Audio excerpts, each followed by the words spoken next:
अध्यक्ष म्हणजे साहित्य परिषदेचा अध्यक्ष झाल्यापासून माझा एक खूप फायदा व्हायला लागलाय आणि एक सवय पण ती त्या पदामुळे झाली आहे की एकतर अध्यक्ष पदावरच बसवतात सगळेजण. त्यामुळे संपूर्ण कार्यक्रमात स्वागतापासून प्रमुख वक्त्यांपासून ते पुस्तक परिचयापर्यंत अनेकांचे अतिशय चांगले वैविध्यपूर्ण विद्वत्तापूर्ण मनोगत ऐकायला मिळतात. हा सगळ्यात मोठा फायदा आहे. पहिल्यांदा जेव्हा हे पुस्तकाची डमी मला दिली गेली त्यावेळेला आकार बघून वाचायचं का नाही असं मनामध्ये आलंच. अरे बापरे, कारण नेहमीप्रमाणे पहिलं सगळं शेवट अर्पण पत्रिका वगैरे पाहिल्यावर आपण सरसकट सुरुवात करत नाही. आधी सस्पेन्स पुस्तकांचं किंवा चित्रपटाचं जसं असतं तसं शेवटचं पान किती पृष्ठसंख्या आहे ती 582 आहे आणि त्यात साईज मोठा आहे. तर काय कसं वाचायचं. पण माझा अनुभव एक वाचक म्हणून सांगणार आहे, कारण पांडुरंगरावांचं आणि याचं बोलणं झाल्यानंतर त्यांनी पुस्तकाबद्दल आणि याच्याबद्दल सांगितलंय, तुम्ही ते वाचालच. पण एक वाचक म्हणून माझा अनुभव असा आहे की जे आपण नेहमी आपल्या सोयीचं असेल तरच वाचतो, नाहीतर अन्यथा टाळतो, ते म्हणजे जाहिरात. आपल्या संबंधातली नसेल तर आपण ती जाहिरात बघत सुद्धा नाही, आपण पुढे जातो. अगदी आपण नॉर्मल रस्त्यावर जाताना जे होर्डिंग बघतो त्याच्याही बाबतीत आपल्या इंटरेस्ट असतं तेव्हा आपली नजर तिथे जाते, अन्यथा आपण बघत सुद्धा नाही. तेच वर्तमानपत्रातल्या जाहिरातींच्या बाबतीतही असतं. पण इतक्या इंटरेस्टिंग पद्धतीने त्याचं लेआउट करत त्याची माहिती देत 582 पानांत अतिशय रोचक पद्धतीने या पुस्तकात मांडलेली आहेत. याचं पहिलं अभिनंदन डॉक्टर अविनाश सोवनींचंच आहे, पण याचं लेआउट करणं म्हणून प्रकाशक मनोज केळकरांचं सुद्धा तेवढंच अभिनंदन केलं पाहिजे असं मला वाटतं. कारण ते अशा पद्धतीने मांडलंय की ज्या वेळेला त्याचं डिस्क्रिप्शन सोवनींनी केलेलं आहे आणि आपण लगेच त्या जाहिरातीकडे जातो, जाहिरातीचा मॅटर पूर्ण वाचतो आणि असं करत करत आपण त्या इतिहासामध्ये हरवत जातो आणि सगळं पुणे म्हणजे माझ्यासाठी तर हा एक नॉस्टॅल्जियाटिक अनुभव होता. टांगे मी पण अनुभवले, म्हणजे टांग्यांच्या सरत्या काळामध्ये मी बाल्य अवस्थेमध्ये होतो. म्हणजे माझे आजोबा काना सोमण, आम्ही महाराव वाड्यामध्ये राहायचो खजिना विहिरीच्या बोळामध्ये, आणि माझे आजोबा हे मेहरबाबांचे शिष्य, म्हणजे मेहरबाबांचं जे केंद्र मंगळवारात आहे ती मेहरबाबा सेंटर. तर 25 फेब्रुवारीला मेहरबाबांच्या जयंतीच्या दिवशी सगळेजण जायचं होतं. त्यांचा एक ठरलेला टांगेवाला असायचा आणि तो टांग्यातनं आम्हाला न्यायचा. 2-1 वर्षानंतर तिथं रिक्षा आली. मी तो टांगा आणि हे अनुभवलेलं आहे. तसं याच्यात तो मला उल्लेख मिळाला नाही, पण जेव्हा आता पांडुरंगरावांनी गरवारे कॉलेजच्या इथला तो गवताचा बाजार आणि सगळ्या तिकडून येणाऱ्या बैलगाड्या तिथं थांबायच्या, तिथे एक बैलांना नाळ ठोकायचं एक मोठं केंद्र होतं आणि ते मी बघायला जायचो. कारण ते पाय बांधून त्यांना कसं खाली पाडायचे त्या बैलाला आणि मग ती नाळ कशी ठोकली जायची, हा एक वेगळाच अनुभव असायचा. पण या सगळ्यांच्या जवळ यांनी नेला. आता माझ्यासाठीचा एक मोठा फायदा, माझा मुलगा हा आता 25 वर्षाचा आहे आणि त्यांनी यातलं काहीही अनुभवलेलं नाही. आणि माझी एक पद्धत आहे, उगीच जरी आमच्या वेळी वगैरे असं कधीच मी त्याच्या जन्मापासून बोलणं बंद केलं.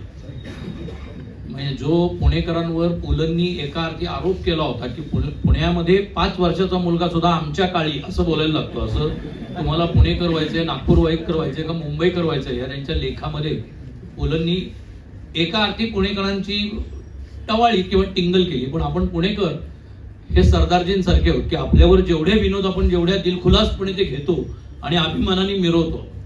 तर तसं हे सगळ्या ह्याच्यामध्ये मी एक त्याचा जन्म झाल्यानंतर ठरलं होतं.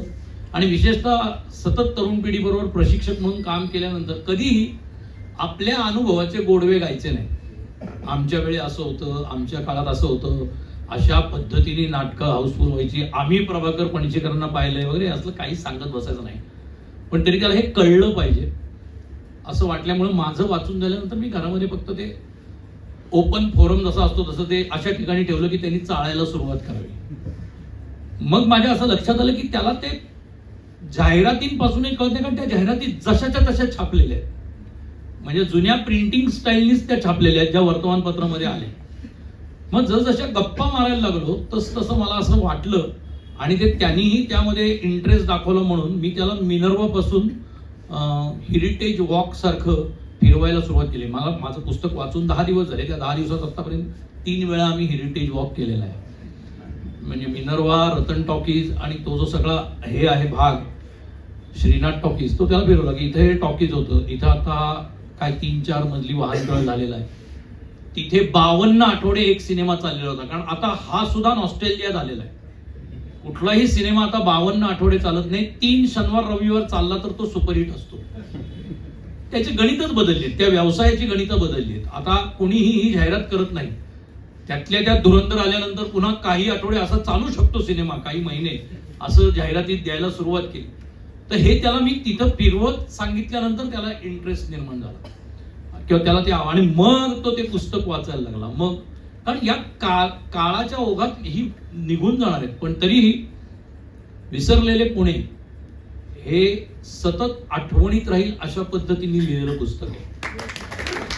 हे पुन्हा ज्यांनी ते अनुभवलंय ते तर विसरणं शक्य नाही, परंतु या नावामुळे वाचल्यानंतर त्या आठवणी एक डॉक्युमेंटेशन, एका संपूर्ण शहराची ही बखर आहे असं मला वाटतं की ते शहर बोलतंय. आणि फक्त एवढंच, त्याची मला स्टाईल ऑफ म्हणजे ही कन्सेप्ट खूप आवडली की वर्तमानपत्रात आलेल्या जाहिरातींवरून एखाद्या शहराचा इतक्या सुंदर पद्धतीने इतिहास मांडणं हा फार मस्त आहे. हे क्रिएटिव्ह आहे आणि हे नुसतं इतिहास कथन नाही असं मला वाटतं. ही कन्सेप्टच इतकी छान वाटली की याच्यातनं आपल्याला अनेक गोष्टी, मग क्रिकेटचा सुद्धा इतिहास याच्यातनं मांडता येईल. PYC मध्ये झालेल्या त्यावेळेच्या क्रिकेटच्या मॅचेसचा, जसं बाबू टांगेवालेचे अनेक अनुभव सांगितले, तसे डेक्कन PYC वरती झालेल्या केवळ वर्तमानपत्रात आलेल्या बातम्या आणि जाहिरातींवरून अख्खा इतिहास मांडला जाऊ शकतो असं मला वाटतं. जे कोणी ज्यांनी यातले हे शहर अनुभवलं नाही आहे त्या सगळ्या माझ्या नंतरच्या पिढ्यांना मला असं म्हणायचंय की आपलं ते वाचा, ते प्रकरण वाचायचं, त्या जागी जाऊन उभं राहा. तो भूगोल सुद्धा बोलायला लागतो आपल्याशी असं मला वाटतं. कदाचित ते हॉटेल तिथं नसेल, ज्या हॉटेलमधली इथे हे केलेली आहे, ते चित्रपटगृह तिथं नसेल, पण ते रेफरन्स वाचून जर आपण तिथं गेलो तर ते अख्खच्या अख्खं आपण व्हिज्युअलाइज करू शकतो.